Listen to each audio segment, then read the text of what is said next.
பாகிஸ்தானுக்கு 15% தானே டேக்ஸ் போட்டிருக்கான், பங்களாதேஷுக்கு 15% தானே போட்டிருக்கான், ஜப்பானுக்கு 15% தானே போட்டிருக்கிறோம், வியட்நாமுக்கு 15% தானே போட்டிருக்கிறான், இந்தியாவுக்கே 56% போட்டிருக்கான். இத்தனைக்கு பாகிஸ்தான் இப்போ சவுதியோட கூட்டணி போட்டிருக்கு. இது கொடுங்க.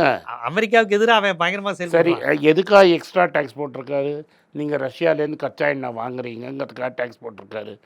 ரஷ்யா என்ன சீப்பாக கச்சா எண்ணெய் வாங்கி எங்களுக்கு கம்மி பண்ணிங்களா? மக்களுக்கு வரி பண்ணிங்கன்னா வரி கம்மி பண்ணி தான் நான் ஒத்துக்கலாம். ஒரு குடும்பம் நல்லா இருக்கணுங்கிறதுக்காக நாட்டுக்கே 26% வரி போட்ட மகான் தானே நீங்கள்.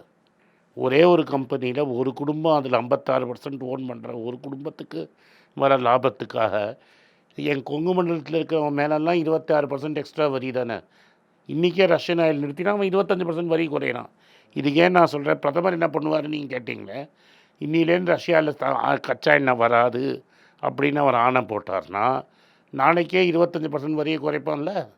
அப்போ அமெரிக்காவுக்கு நம்ம அடிபணிஞ்ச மாதிரி ஆயிரும்ல. மோடி என்ன? இப்போ அவங்க சங் பரிவார்லாம் என்ன சொல்றாங்க, பாத்தீங்களா இந்தியா வந்து அமெரிக்காவுக்கு அடிபணியல. சரி, யார் ஹவன் பண்ணாங்க சார்? ட்ரம்ப் ஜெயிக்கணும்னு யார் பூஜையெல்லாம் போட்டாங்க சார்?